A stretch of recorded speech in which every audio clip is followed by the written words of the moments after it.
tarde, são 18 horas aqui em Paris, os títulos do jornal. Liliana Henriques. Sudão, o general Abdel Fattah al-Burhan no poder anunciou hoje a dissolução das autoridades de transição, uma ocorrência qualificada de golpe de Estado. Bielorrússia, nova crise migratória. Vários países europeus anunciaram reforço do controle nas suas fronteiras perante a chegada massiva de migrantes provenientes da Bielorrússia. Connosco no estúdio está Mussala Chili na realização e de imediato as notícias. Praia 99.3 FM.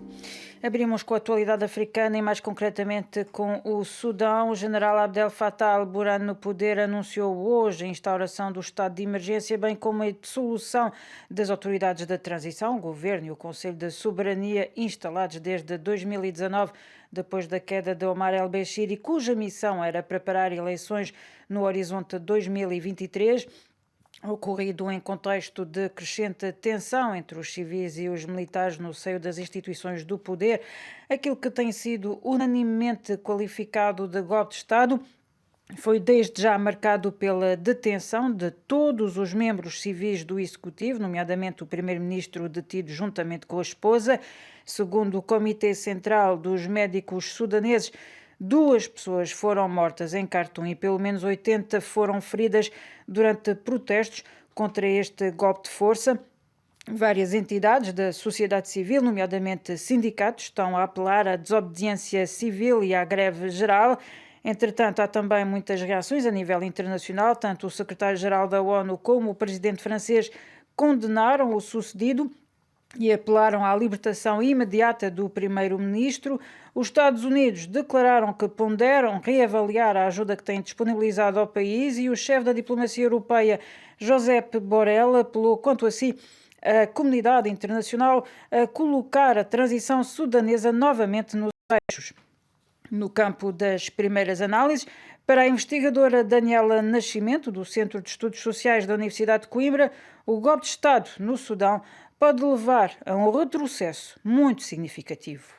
Eu acho que a consequência mais imediata é, de facto, de levar a um retrocesso, não é, muito significativo daqueles que foram, ainda assim, não é, poucos, mas foram alguns avanços num processo de transição. Conhecendo a história do Sudão, que é marcada por muitos golpes de Estado, não é, de diferentes tipos, não é, de natureza muito diversa, mas em que a dimensão militar esteve sempre muito presente, há uma consequência que não pode ser descurada, que é o de se voltar a um regime militar no Sudão, não é, de natureza bastante mais repressiva, de maior controlo, e que inevitavelmente isso poderá ter também reflexos do ponto de vista daquilo que foi um bocadinho a abertura, não é, do espaço para a liberdade, as liberdades civis e políticas, obviamente aliadas a uma questão, a uma fragilidade económica muito estrutural, não é? Porque o Sudão está também a atravessar uma crise económica bastante profunda, ligada, obviamente, das dinâmicas de instabilidade política. Era a investigadora Daniela Nascimento, do Centro de Estudos Sociais da Universidade de Coimbra, entrevistada por Carina Branco, que voltaremos a ouvir mais adiante no espaço convidado. Moçambique, o presidente da Associação Moçambicana de Panificadores antevê dias difíceis. Em causa está o aumento do preço do combustível, que na ótica de Vítor Manuel pode ter incidências sobre o preço do pão. Mais pormenores com Orfeu Lisboa.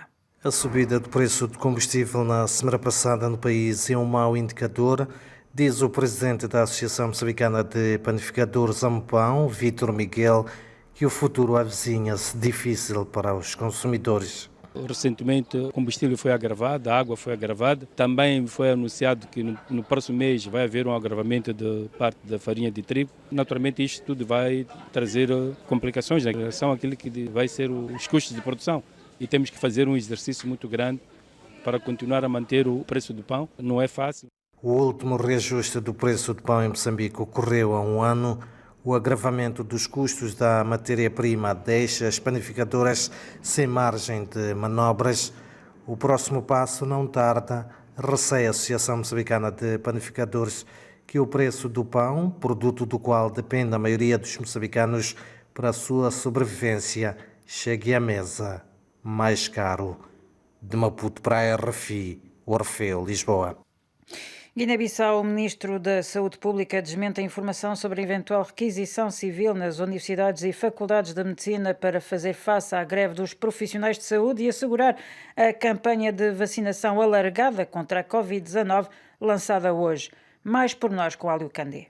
O ministro de Saúde, Dionísio Kumba, lamenta a situação desastrosa herdada nos hospitais e centros de saúde em reconhecimento do impacto da paralisação, mas afirma que o governo vai insistir em dialogar com os sindicatos para encontrar uma saída. Quero aqui desmentir categoricamente que nunca, em nenhum momento, pronunciei esta palavra que vou requisitar os estudantes de terceiro ano de enfermagem, mas nós estamos, neste momento, abertos, espaço de diálogo. Desde que cheguei ao Ministério da Saúde, há 5 meses, encontrei uma situação muito desastrosa. O ministro da Defesa Nacional, General Sanji Fati, defende que os 12% da população vacinada representam um desafio enorme para a sobrevivência da população. Para a nossa própria sobrevivência, 12% representa muito pouca coisa, Sr. Ministro da Saúde e alta autoridade. Temos que fazer um esforço. Existem meios, quer humanos, financeiros.